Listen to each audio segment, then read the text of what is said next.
Donc quelques mots sur mon roman Le Mystère Sherlock. C'est un roman qui s'ouvre sur une énigme de chambre close.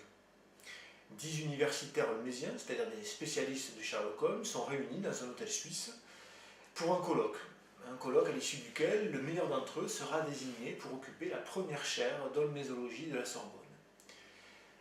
Une avalanche va couper cet hôtel du monde pendant 3 jours. Et lorsque les pompiers vont rouvrir les portes, ils vont pénétrer dans un véritable tombeau, puisqu'on trouve les 10 holmésiens assassinés, alignés dans la chambre froide. Arrive alors le commissaire Lestrade qui va mener l'enquête pour résoudre cette énigme.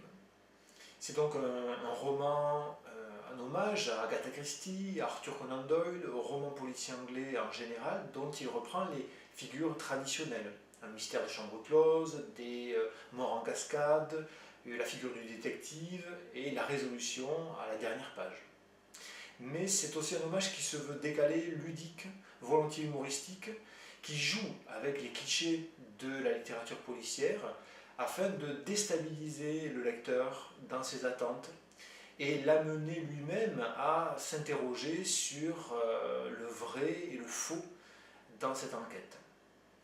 J'ai voulu reprendre la figure de Sherlock Holmes dans ce roman pour interroger l'idée du mythe littéraire, c'est-à-dire de ces personnages qui échappent à leurs auteurs d'origine pour vivre une vie autonome dans de multiples adaptations.